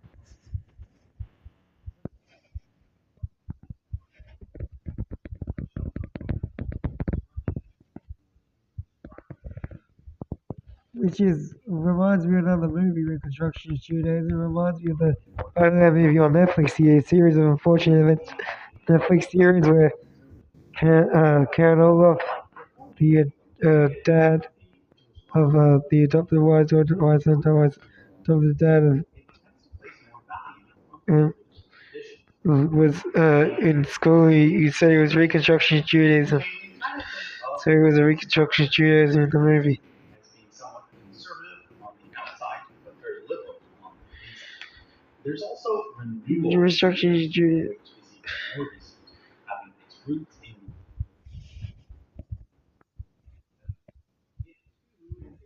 liberal branch of Judaism, but tends to incorporate more mystical elements from Hasidic Judaism, which is why its followers are sometimes nicknamed hippie Jews. Now, one other thing I should make clear is that in Judaism, denominational lines can be quite blurry, especially in areas where there aren't many Jews. So, for example, I live in Canada. He lives in Canada. I didn't know that. Now I do. He lives in Vancouver, I guess. One of the teachers was a Reconstructionist. However, after Canada, studying it's a Reconstruction Jew. D, I have a Hakkapat down brick performed by an Orthodox rabbi and was immersed in a mikvah at the Orthodox synagogue. On top of this, the synagogue that my wife and I are most likely to attend, simply because it's the closest one to our home, is actually Renewal. Renewal. People ask me which branch of Judaism Progressive Jew. I belong to. It's That's what Canada was. I usually say that I'm a progressive Jew, which basically encompasses everything other than Orthodox, and in North America at least, is the dominant type of Judaism. But even between progressive Jews and Orthodox Jews, there is often a lot of mixing. While each set of rabbis might hold very different views, the actual members might not. So it's not unusual for a Jew with Reform leanings to attend an Orthodox synagogue, or a fully observant Orthodox Jew to attend a Reform synagogue. And then, of course, there are sometimes separate Sephardi congregations. They usually see themselves as being outside of the whole Reform, conservative, Orthodox dichotomy. But then there's also individual Sephardic Jews who do see themselves as belonging to one of the three streams. So it's complicated. There are even humanist Jews who do not even believe in God. They don't believe in God, even as the philosophical side of Judaism. What about Messianic Jews? Well, Messianic Jews are really Christians. So I actually talked about them already on my series about Christian denominations. If you're interested to hear my take on them, I'll be doing that in a future video. Other countries like Canada and the UK. In the UK, there are actually two major reform denominations: liberal Judaism and the movement for Reform Judaism. However, recently, in April 2023, they announced their intention to merge into a single organization. They also have a chief rabbi for their Orthodox Jews, who you might have seen in the news recently as he participated in the coronation of King Charles III. Let's now look at how Judaism works in Israel, which now has a Jewish population that has surpassed Incarnation King Charles V, liberal Judaism, UK. do exist in Israel in small numbers. The Reformed Conservative Orthodox dichotomy is far less important than instead, in Israel, Jews are usually classified into four main categories. First, there are the Colonial. These are secular Jews, and they actually make up a full half of all the Jews in Israel. Next are the Exhorted, who are traditional, meaning that they are only partially observed. They make up another quarter of the Israeli population. The final quarter consists of the Dati and Haredi. These are the fully observant Jews, with the Haredi, like we discussed earlier, being the most strictly observant. Now, I'm not going to address Zionism because Zionism is more of a political. It's a political group, yeah. So part of Judaism. Across the world and across all denominations have State of Israel. views in Zionism and politics within Israel. So it's important to remember that just because someone is Jewish, that doesn't mean that they support Very true. the thing that the state Just because they're Jewish, they don't support the State of Israel. To me, it's true. I want to make it clear that these are not four different denominations. For the most part, Israeli Jews are not really divided into denominations at all. Instead, anything to do with Jewish religious matters in Israel falls under the jurisdiction of the two chief rabbis, one of whom represents Ashkenazi Jews and the other who represents Sephardi Jews. This system is actually the one that is used in most countries. Some countries, such as France, have just one chief rabbi, whereas others, like Argentina, have two. This is Muslim. Like Judaism, And this guy is Siyawish Rehman, who is the narrator for useful charts. I'll show link his channel in there as well the first thing I would like to address is that most religions in a future video. have their origins. Typically, there's one in more traditional accounts, along with one in more academic accounts. For example, as Matt mentioned in his video on Judaism, while Jews believe their religion to have begun when Moses received the Torah, academic scholars believe it to have emerged out of a mix of ancient Israelite, Egyptian, and Mesopotamian religions. Judaism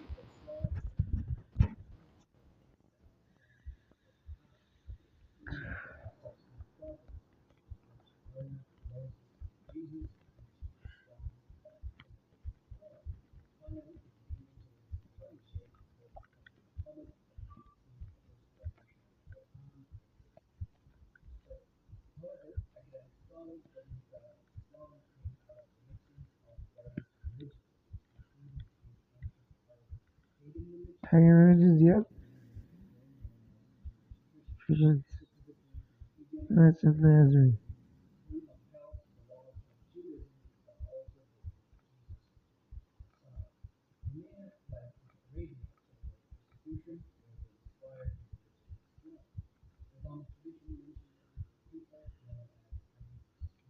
That's what research says.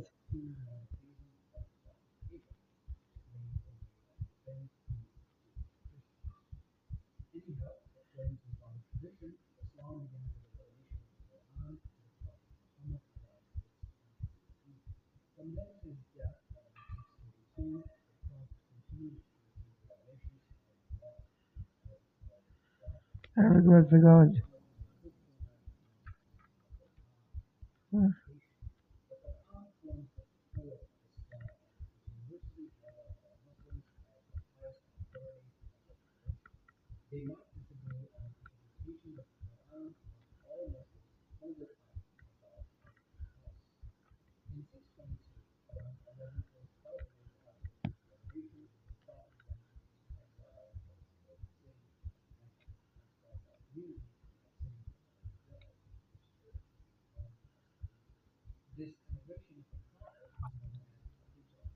Hijra is an important part in the history of Muslims.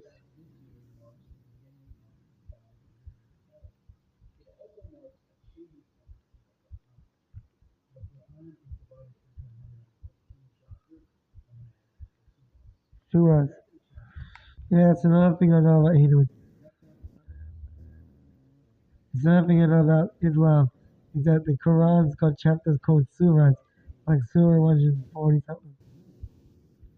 Surah 140, Surah, I saw that on somewhere.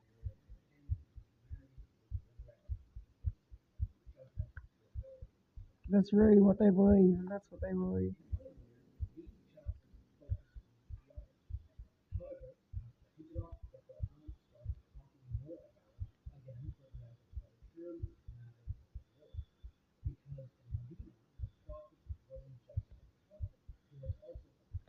It's a pretty creator too.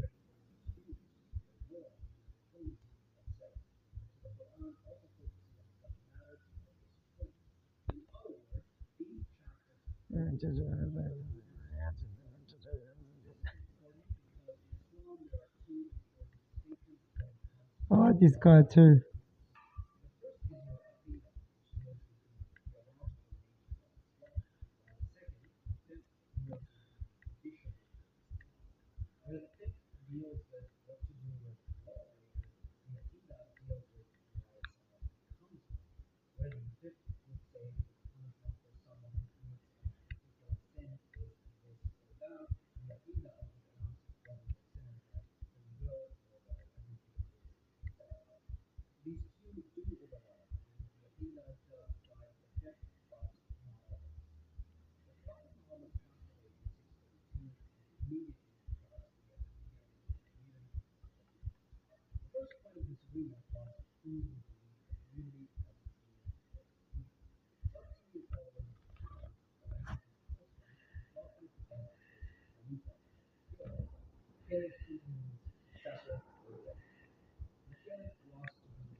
Sunnis and Shias.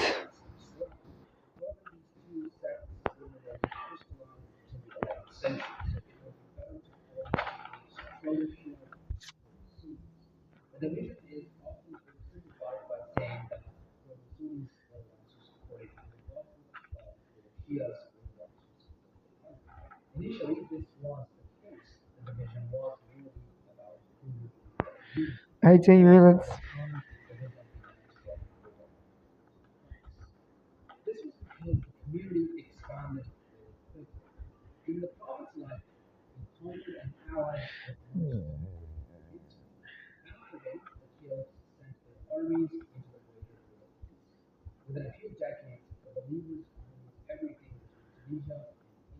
Very true. They went up to Spain.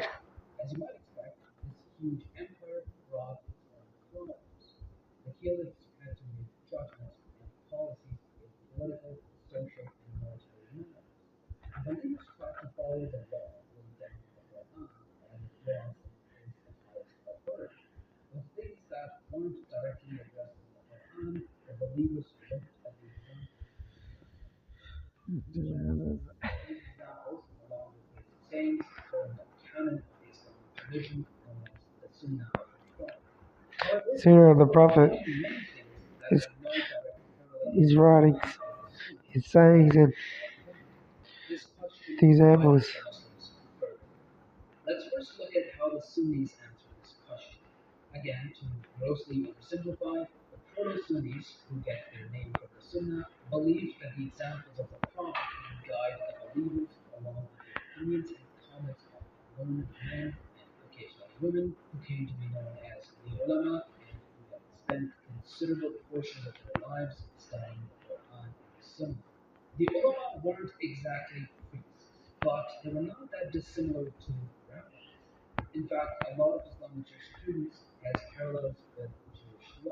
has power to just law of age period.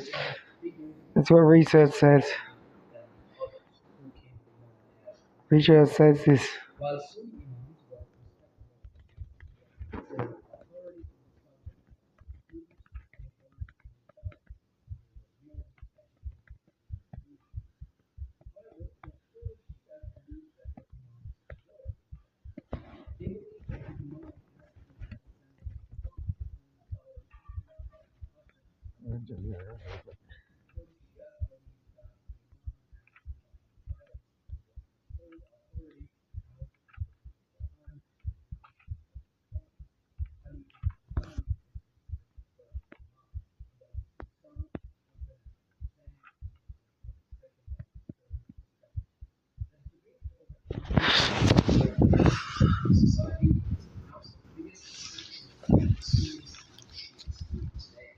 Both have their own chains of imams who are considered founders of their various schools of jurisprudence and interpretations of law as such.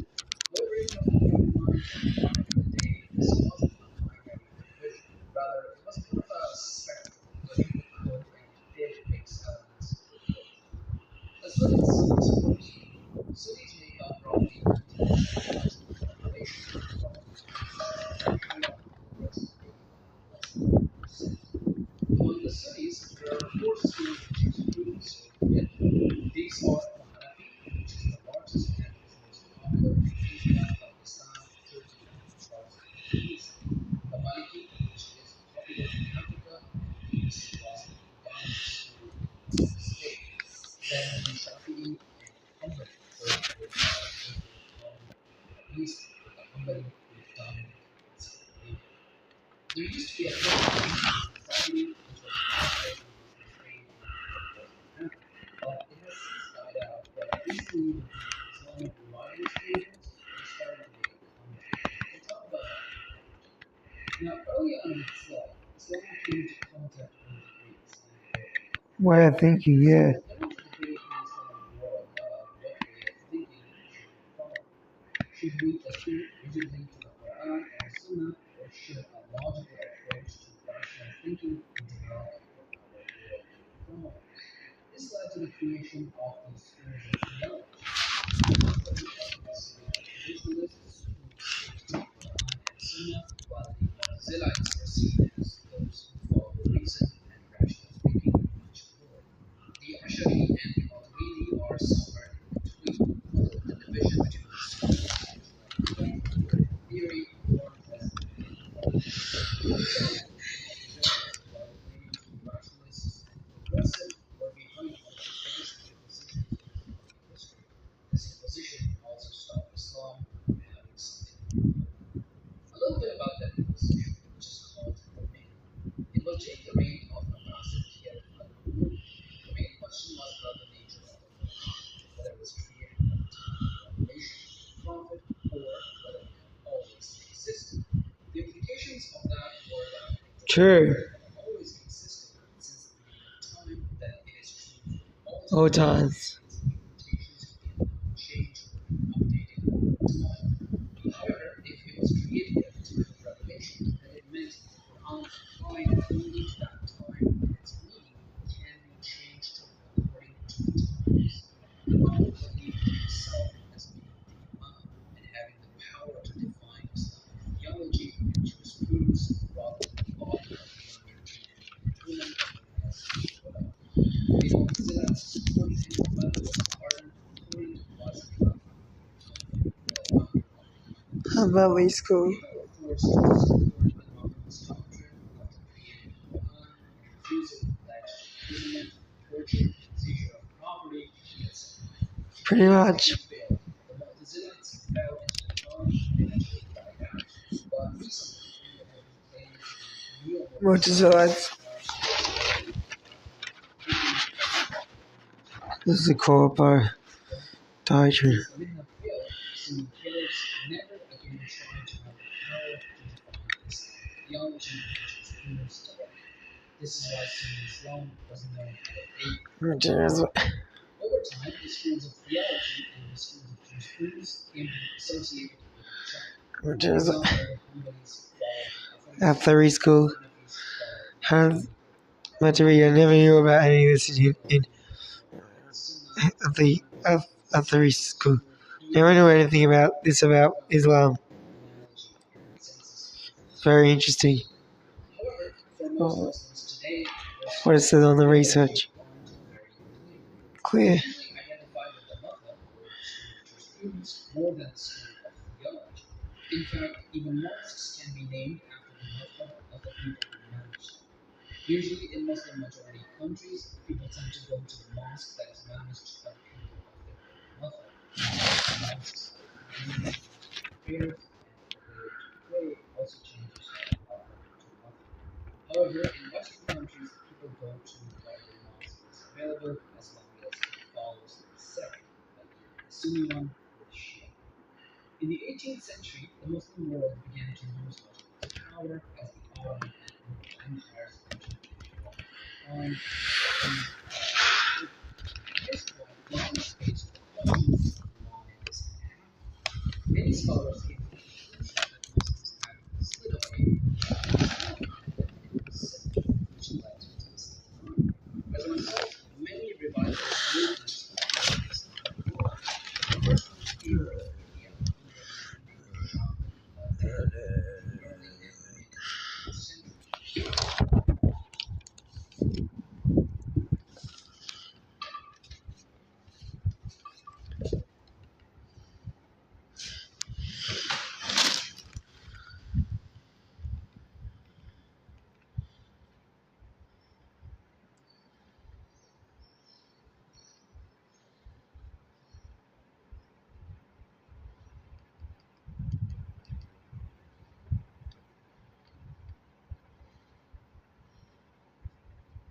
first one came from India under a man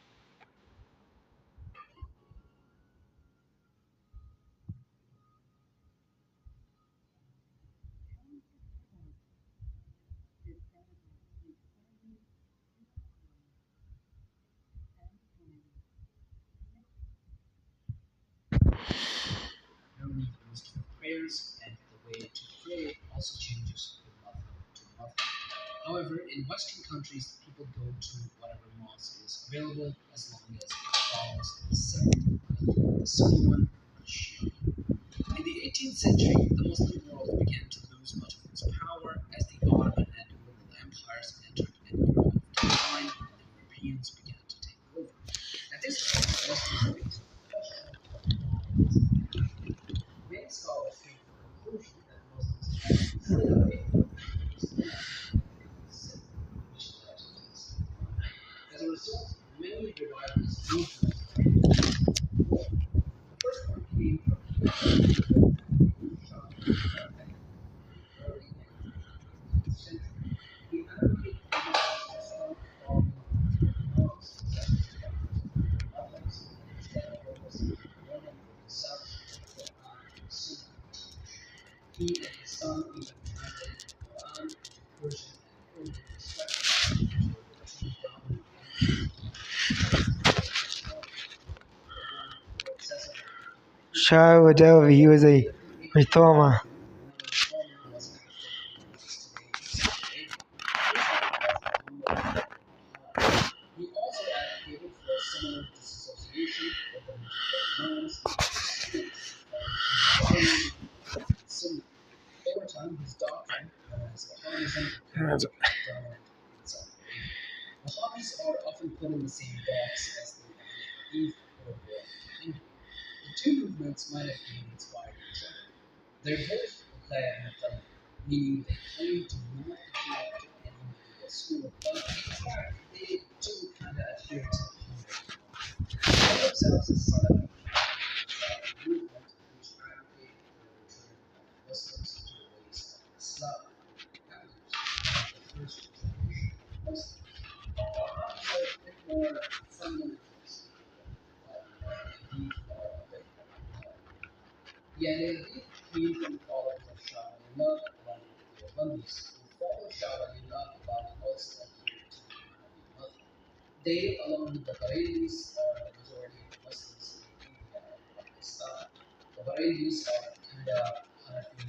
This was Sufism.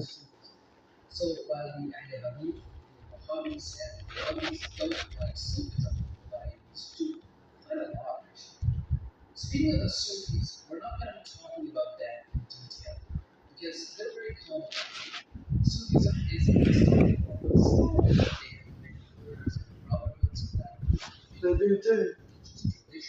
They're very ones about it.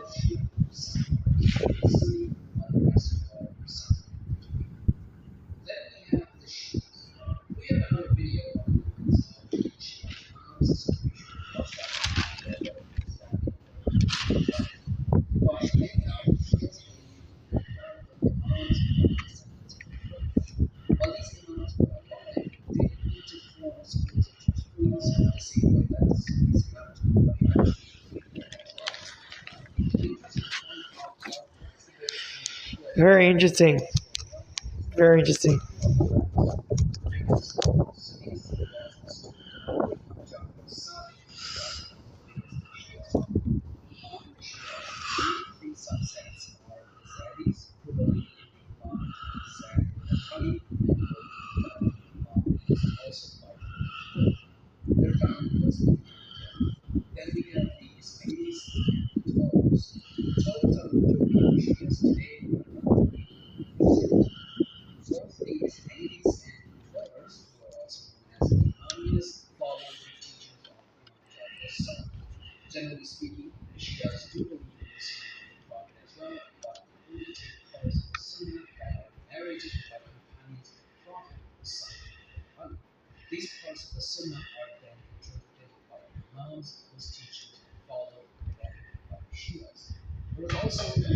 Whether she is extinct. Seven is as well, a lot of different branches.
Subject.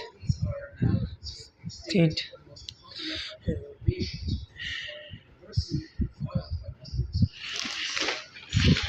Omega.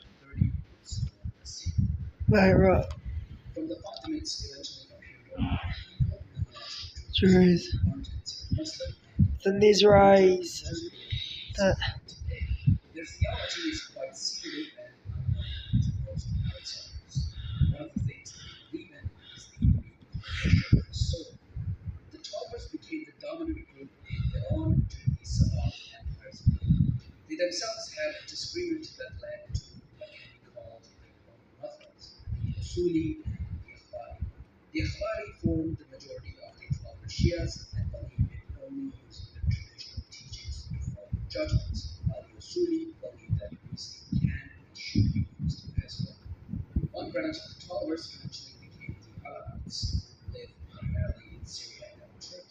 They're not considered Muslim by most other sects of Islam.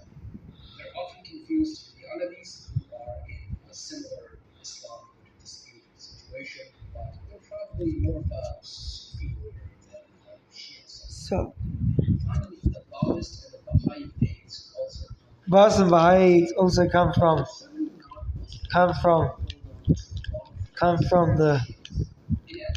the Muslims as well, and so does Sikhism as well, sort of.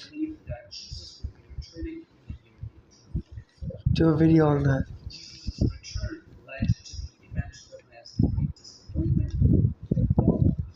However, some Baha'i believe that Christ did return in 1844 as Baha'u'llah. The Baha'i faith definitely himself not this figure who is to return what the Shia and Sunnis are behind. That's the Islam eschatology. Office is a member of the Baha'i faith. The third major sect of Islam is popularly known as the Kharijites. However, we've used the term Muhammad. Okay, I won't go into too much detail. You can check out my videos on Muhammad, but there was a similar We'll leave a link to that channel Muhammad in the description. Ali was the caliph and Muawiyah was the governor of Syria, who refused to recognize Ali as caliph. They went to war and faced each other in the Battle of Siffin, where there was so much bloodshed that the two sides agreed to arbitrate instead of fighting. Some of the people on Ali's side, which by the way was called Shia Ali, that's where the name Shia comes from, decided that this was wrong. They believed that Muawiyah had, by fighting the caliph, gone against Islam, so he must be fought until he was defeated. Arbitration, they said, was against the law of God. They left Ali's camp and formed a third side known as the Kharijites, or those who left. They were the very first actual division of the first community. The Kharijites followed a very rigid and extreme interpretation of Islam and stuck to a our way or death approach. However, these days the Kharijites are said to be extinct, rather a more modern version of them called Ibadis can be found in countries like Oman. They prefer not to be called Kharijites and claim to have nothing to do with them, which is why they are shown here as having branched off from Muhakkima rather than from each other. Muhakkima is the term used for the people who left Islam. There are other offshoots of the Kharijites as well throughout history, but most of them have gone extinct over the centuries, and the Ibadis are pretty much the only major group of this branch left. Sure. That's the majority of the population. Founded in Oman, so the Muslims are in Oman. That call themselves Muslims In Kenya. the Muslim holiness Many is others. easily disputed. The first are the Ahmadis. They were founded by a man named Musa al-Ahmad. Ahmed, who was a Almost all other groups are religious leader, Muslim religious uplifting caste leader Ahmad on the level of in India. Muslims. Mr. Muhammad Islam and Muhammad is the last one. The Ahmadi is prophet is going against the very like Mr. Muhammad of a prophet. So, This goes so far that I'm sure there will be people in the comments Comments. telling us that we shouldn't even mention them. Muslims at all because they're Muslim. That's according to research. Islam, founded by Wallace Ward Muhammad. The Nation of Islam is popular in the U.S., specifically among Americans. Like the Baha'i, the members of the Nation of Islam claim that the founder, Wallace Muhammad, was Mahdi.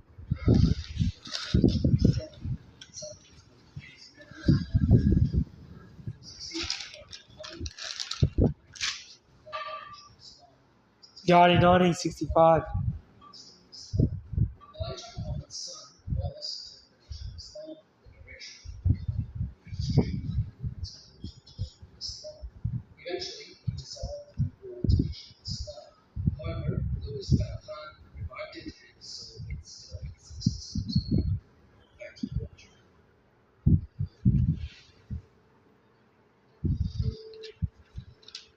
Anyway, don't forget to comment, like, share, subscribe, watch our videos, subscribe to my channel. That was a very good video, good detailed brief breakdown of Hinduism and Buddhism and Muslim, and about Louis Farrakhan reviving it, all these other things he said in the video.